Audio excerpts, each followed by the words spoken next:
எதிரி நம்மை விமர்சிக்கிறாருன்னா நம்ம கரெக்டாக தான் இருக்கோம் அப்படிங்கிற பாயிண்ட்டை சொல்லியிருக்கிறாரு. ஆமாங்க, நீங்கள் தான் எங்கள் எதிரி அப்படிங்கிறத அவங்களும் ஃபிக்ஸ் பண்ணியிருக்கிறாங்க.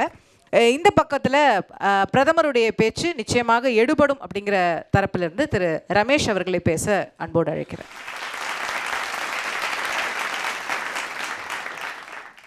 ஒரு முக்கியமான கேள்வியை முன்வைத்து இன்றைய விவாதம் கட்டமைக்கப்பட்டிருக்கிறது. தந்தி தொலைக்காட்சி பிரதமர் மோடி அவர்கள் மிக கடுமையான கூர்மையான விமர்சனங்களை திராவிட முன்னேற்றக் கழகத்தின் மீதும் மாநில அரசின் மீதும் முன்வைத்திருப்பது வருகிற நாடாளுமன்ற தேர்தலில் எடுபடுமா என்கிற கேள்வியை எழுப்பியிருக்கிறது. அந்த கேள்விக்குள் போவதற்கு முன் திராவிட முன்னேற்றக் கழகத்தின் மீது விமர்சனங்கள் தேவையா என்கிற கேள்வி வந்திருக்கிறது. அப்படி அந்த கேள்விக்கு விடை கண்டுவிட்டு பிறகு அது எடுபடுமா என்பது பார்க்க வேண்டும். விமர்சனங்கள் தேவையா என்றால் நிச்சயமாக 2.5 ஆண்டுகளை இந்த அரசு கடந்திருக்கக்கூடிய நிலையில் நாட்டு மக்களுக்கு 500க்கும் மேற்பட்ட வாக்குறுதிகளை அளித்து நான் அது எதையுமே செய்யவில்லை என்று நான் சொல்லப்போவதில்லை. நிச்சயமாக நானே கூட 1-2 நேர்காணல்களில் குறிப்பிட்டது போல பாராட்டக்கூடிய வகையில் புரட்சித் தலைவர் எம்ஜிஆர் அவர்கள் சத்துணவு திட்டத்தை கொண்டு வந்ததைப் போல அதை விரிவுபடுத்துகிற வகையிலே காலையிலே ஒரு சிற்றுண்டி பள்ளியிலே வருகிற மாணவர்களுக்கு கொடுக்கிற ஒரு திட்டத்தை முதலமைச்சர் செயல்படுத்தியிருப்பதை நான் வரவேற்கிறேன் என்று நேர்காணலிலே கூறியிருக்கிறேன். முதலமைச்சர் சம்பந்தப்பட்டவர்களிடத்திலும் தெரிவித்திருக்கிறேன். அதே மாதிரி பெண்களுக்கு 1000 ரூபாய் அந்த கொடுத்தது, அந்த வாக்குறுதியை நிறைவேற்றுகிற தேர்தல் நெருக்கத்தில் கொடுத்து தேர்தலுக்காக என்று சொன்னாலும் கொடுத்திருக்கிறார்கள். அதை வரவேற்க வேண்டிய விஷயம்தான்.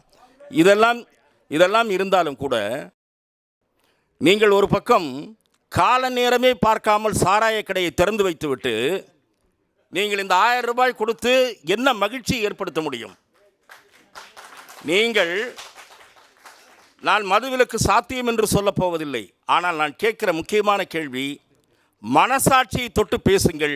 மதுக்கடைகள் அனுமதிக்கப்பட்ட நேரம்தான் இயங்குகின்றனவா? எந்த சென்னை மாநகர், நான் சென்னையில் புழங்குகிறவன் என்று முறையில் சொல்லுகிறேன். 11 மணி, ராத்திரி 12 மணி, அதிகாலை 3 மணிக்கு வாங்க, சாராயம் தாராளமாக கிடைக்கிறது. இதுதான் உங்கள் நிர்வாகத்தின் லட்சணம். அது மட்டுமல்ல, இன்னொன்று சொல்லுகிறேன். ஆயத்தீர்வை செலுத்தப்படாத மது பாட்டில்கள் ஆயிரக்கணக்கான கோடி ரூபாய்க்கு அரசாங்கத்திற்கு இழப்பு ஏற்படுகிறது என்று சொன்னது நான் அல்ல, உங்கள் மந்திரி சபையில் நிதியமைச்சராக இருந்த பழனிவேல் தியாகராஜன். உங்கள் மந்திரி சபையில் இருந்தவர் சொன்னார் 4000 கோடி ரூபாய் அரசாங்கத்திற்கு தோராயமாக இழப்பு என்று.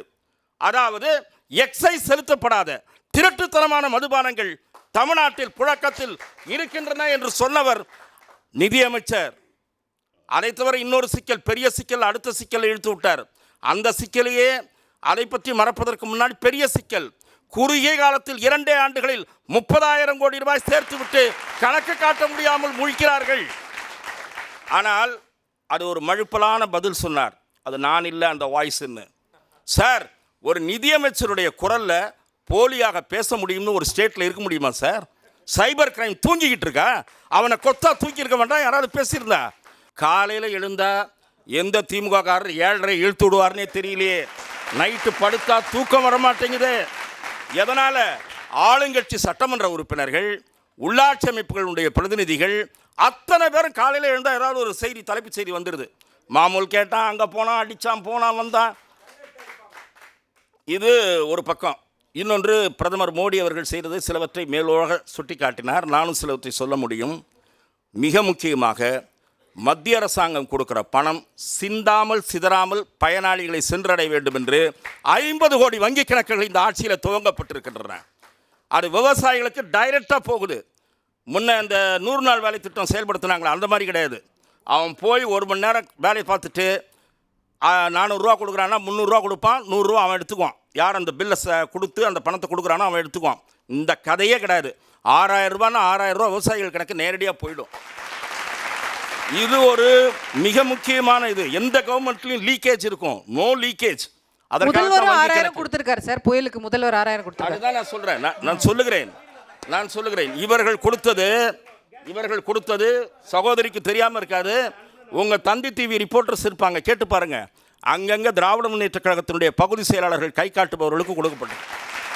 அதில் வந்து நான் ஒன்று சொல்கிறேன், செல்வி ஜெயலலிதா அவர்கள் ஆட்சியிலும் சரி, செல்வி ஜெயலலிதா அவர்களுடைய ஆட்சியிலும் சரி, திராவிட முன்னேற்ற கழக ஆட்சியிலும் சரி, அது தேவையற்றவர்களுக்கெல்லாம் கொடுக்கப்பட்டது. அரசாங்கத்தினுடைய பணம் இப்படி தான் விரயமாகுது. சுனாமிலையும் சரி, இந்த வெள்ளத்திலையும் சரி, மத்திய ஆட்சியில் இருக்கக்கூடிய அந்த மந்திரி சபையில் ஒரு மந்திரி மேல ஊழல் கிடையாது. இங்க என்ன நிலைமை? இங்க என்ன சார் நிலைமை? இங்க என்ன நிலைமை? ஆட்சி இங்க ஆட்சி போன பிறகு இல்ல, ஆட்சி இருக்கும் போதே ஊழல் புகார். இன்றைய முதலமைச்சர் சொன்னாரு, போக்குவரத்து துறையில் லஞ்சம் வாங்கினவர், கரூர்ல கட்ட பஞ்சாயத்து பண்ணவர்னு சொல்லி இன்றைய முதலமைச்சர் தேர்தல் பிரச்சாரத்தில் பேசிட்டு அடுத்த நாள் அவர் வந்த உடனே சேர்த்துக்கிட்டு மந்திரின்ட்டாரு. கோர்ட்டு சொல்லி வெளியே அனுப்ப வேண்டியிருக்கு, கோர்ட்டு சொல்லி வெளியே அனுப்ப வேண்டியிருக்கு.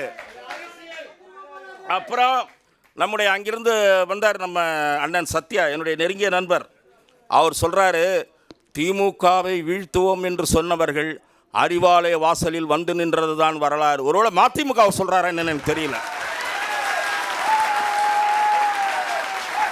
எனக்கு தெரியல. இன்னொன்னு சொன்னாரு, மோடி அவர்கள் பேரரசர் அப்படின்னாரு.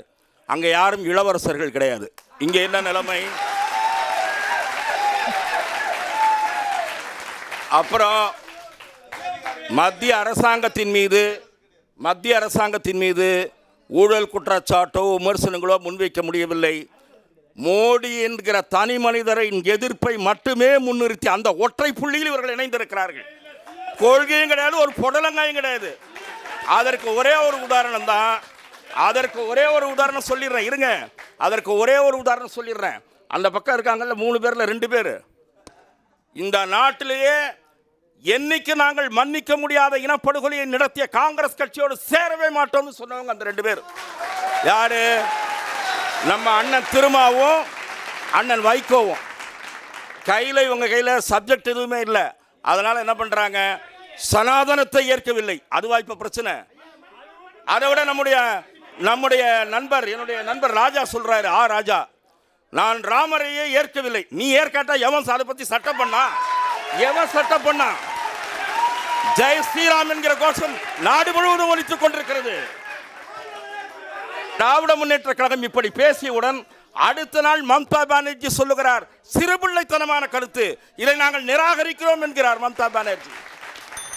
அதே போல காங்கிரஸ் கட்சி சொல்லுகிறது, ராஜாவினுடைய சனாதனம் தொடர்பான கருத்தாகட்டும், ராமர் பற்றிய கருத்தாகட்டும், எங்களுக்கும் அந்த கருத்துக்கும் சம்பந்தமில்லை, நாங்கள் அதை ஏற்கவில்லை என்று உங்கள் கூட்டணி கட்சிகள் சொல்கின்றன.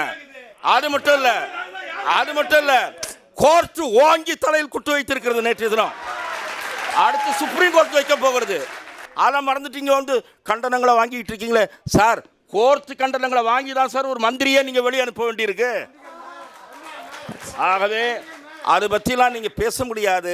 தமிழ்நாட்டில் பாரதிய ஜனதா கட்சியினுடைய வாக்கு வங்கி உயர்ந்திருக்கிறது என்பது மோடியின் பிரச்சாரத்தின் மூலமாகவும் அண்ணாமலையின் நடைபயணம் மூலமாகவும் வெளிப்படும் இந்த தேர்தலில் என்று சொல்லி வாய்ப்புக்கு நன்றி கூறி விடைபெறுகிறேன். வணக்கம்.